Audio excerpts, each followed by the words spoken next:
მიუხედავად იმისა, რომ დედამიწის ძირითადი ნაწილი ოკეანეებითაა დაფარული, მტკნარი წყალი პლანეტის მთლიანი წყალმომარაგების მხოლოდ მცირე ნაწილს შეადგენს და ის კონტინენტებს შორის არათანაბრადაა განაწილებული. ზოგიერთ რეგიონში სუფთა სასმელი წყალი ონკანებიდან ყოველდღიურად მოედინება და ადამიანების უმეტესობა იშვიათად ფიქრობს იმაზე, თუ რამდენად მყიფეა ეს რესურსი რეალურად, თუმცა არსებობს ადგილები, სადაც წყალი გაცილებით უფრო ღირებულია. ის იმ სტრატეგიულ რესურსს წარმოადგენს, რომელსაც ეკონომიკის, პოლიტიკური გადაწყვეტილებებისა და მთელი ერების სტაბილურობის ჩამოყალიბებაც კი შეუძლია. მშრალ და ნახევრადმშრალ რეგიონებში მდებარე ქვეყნებისთვის წყლის დეფიციტი უბრალო უხერხულობა ან დროებითი გამოწვევა არაა, ის ხდება მუდმივი რეალობა, რომელიც ადამიანების ყოველდღიურ ცხოვრებაზე დიდ გავლენას ახდენს. ამიტომაც ზოგიერთ ადგილას მცხოვრები ადამიანები ამ რესურსისთვის საუკუნეების განმავლობაში იბრძოდნენ, თუმცა ხშირად სწორედ ასეთ გარემოში იბადება ყველაზე თამამი და ამბიციური საინჟინრო პროექტები. ერთ-ერთი ყველაზე თვალსაჩინო მაგალითი ის მასშტაბური პროექტია, რომელიც დიდი ხელოვნური მდინარის სახელითაა ცნობილი. პროექტი ლიბიაში მუამარ კადაფის ხელმძღვანელობით შეიქმნა. საინტერესოა, რომ ლიბიის ტერიტორიის თითქმის 90% უდაბნო ფარავს. ამიტომაც ქვეყანაში მდინარეები პრაქტიკულად არ არსებობს. ერთი შეხედვით დიდი ქალაქებისა და სასოფლო-სამეურნეო რეგიონების შენარჩუნება ასეთ გარემოში თითქმის შეუძლებლად ჟღერს, თუმცა როგორც აღმოჩნდა, საჰარის უსიცოცხლო ქვიშების ქვეშ ბუნება წარმოუდგენელ საიდუმლოს მალავდა. მე-20 საუკუნის შუახანებში ნავთობის მარაგების მოსაძებნად ჩატარებული გეოლოგიური კვლევების დროს მეცნიერებმა უდაბნოს ქვეშ მოულოდნელი აღმოჩენა გააკეთეს. ნავთობის ნაცვლად მათ უზარმაზარი მიწისქვეშა წყლის რეზერვუარი აღმოაჩინეს, რაც გარკვეულწილად ნებისმიერ ძვირფას მეტალზე ღირებულია. ეს რეზერვუარი აღმოსავლეთ საჰარის ღრმა უდაბნოს ქვეშ მდებარეობს და ის ჩრდილო-აღმოსავლეთ აფრიკის რამდენიმე ქვეყანას, მათ შორის ლიბიას, ეგვიპტეს, ჩადსა და სუდანს მოიცავს. რეზერვუარში არსებული წყლის რაოდენობა წარმოუდგენელია. მისი წარმოქმნის მიზეზი ისაა, რომ მილიონობით წლის წინ, როდესაც საჰარის რეგიონს გაცილებით ნოტიო კლიმატი ჰქონდა, წვიმის წყალი თანდათან ნიადაგში გროვდებოდა და ნელ-ნელა ის მიწისქვეშა კლდოვან წარმონაქმნებში იჭედებოდა. დროთა განმავლობაში ეს წყალი უდაბნოს კლდისა და ქვიშის ფენების ქვეშ ღრმად დამალული აღმოჩნდა. ამ მიწისქვეშა წყლის მარაგის გამოყენების იდეა პირველად 1960-იან წლებში გაჩნდა, თუმცა იმ დროს ასეთ ღრმა რეზერვებზე წვდომისთვის საჭირო ტექნოლოგია და ფინანსური რესურსები უბრალოდ არ არსებობდა.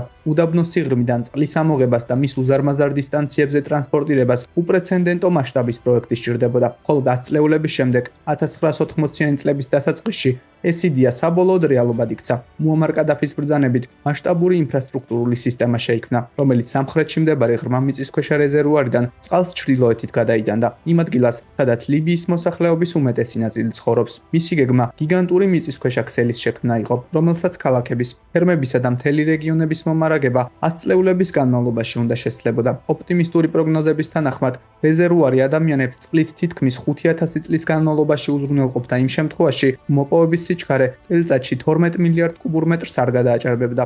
ასეთი უზარმაზარი სირთულის პროექტის სამართავად მშენებლობა 5 ძირითად ფაზად დაიყო.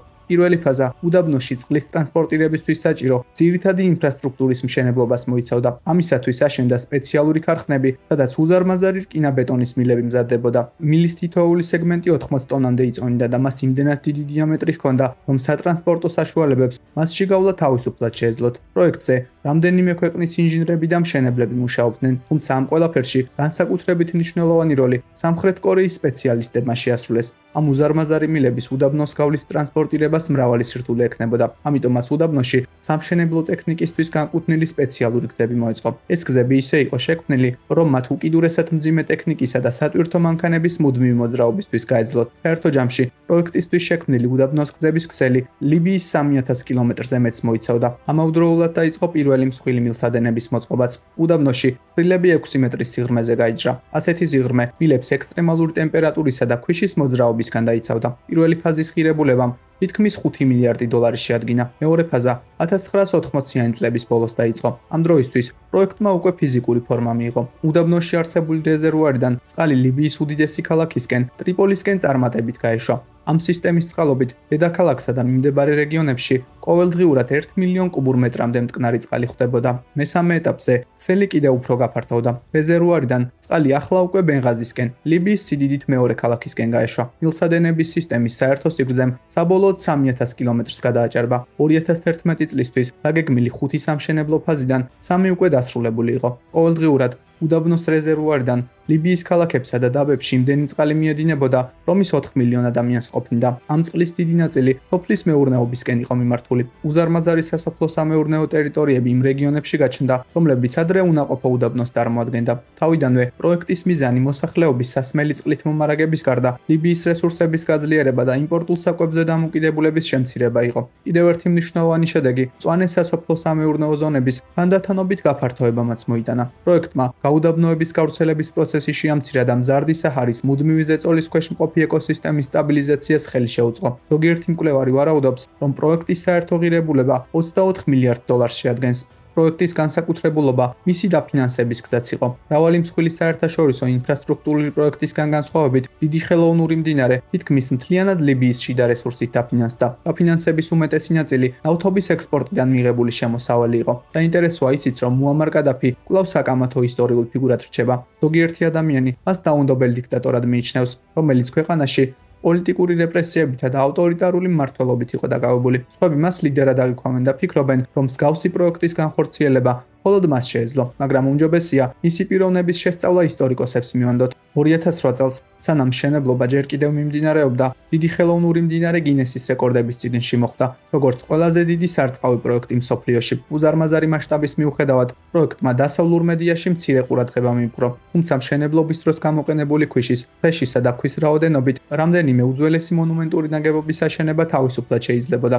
პროექტში გამოყენებული ცემენტის მთლიანი მოცულობა კონტინენტებზე არსებული მაგისტრალის მოსაპირკეთებლათაც კი საკმარისი იქნებოდა. ყველა გაგებით, ლიბიამ შექმნა საინჟინრო სისტემა, რომელსაც მთელი რეგიონის ლანდშაფტის გარდაქმნა შეეძლო, მაგრამ 2011 წელს ყველაფერი შეიცვალა. სამოქალაქო ომმა და უცხოურმა სამხედრო ჩარევამ ქვეყნის პოლიტიკური სტაბილურობა დაარღვია. მუამარ კადაფის გარდაცვალების შემდეგ ლიბია შიდა კონფლიქტმა მოიცვა. კრიტიკული ინფრასტრუქტურა სათანადო დაცვისა და მოვლაპატრონობის გარეშე დარჩა. მილსადენების სისტემის ზოგიერთი ნაწილი საჰაერო დარტყმების შედეგად დაზიანდა. ამ ყველაფრის გამო დღეს წყლის დეფიციტი ლიბიის უდიდეს ნაწილში კვლავ სერიოზულ პრობლემად რჩება. ზოგიერთ რეგიონში წყლის მარაგების კონტროლი დაპირისპირებულ მხარეებს შორის პოლიტიკური იარაღათაც კი გამოიყენება და როგორც ხშირად ხდება ხოლმე, ყველაზე მაღალ ფასს რიგითი მოქალაქეები ხდიან. სათანადო მოვლაპატრონობის, ინვესტიციებისა და უსაფრთხოების გარეშე დიდი ხელოვნური მდინარე, რომელიც ოდესღაც თანამედროვე ეპოქის ერთ-ერთ ყველაზე ამბიციურ საინჟინრო მიღწევად ითვლებოდა განადგურების პირასა. ადამიანების გამომგონებლობით აგებული სისტემა ამჟამად ადამიანური კონფლიქტების შედეგად ზიანდება. ექსპერტები ფიქრობენ, რომ თუ პროექტი სრულიად დასრულდებოდა და შეუფერხებლად იმუშაობდა, ჩრდილოეთ აფრიკის ტერიტორიები შეიძლებოდა მსოფლიოს ყველაზე პროდუქტიულ სასოფლო-სამეურნეო რეგიონად ქცეულიყო, მაგრამ ადამიანების ბუნების გათვალისწინებით ალბათ მსგავსი მომავალი არასდროს დადგება.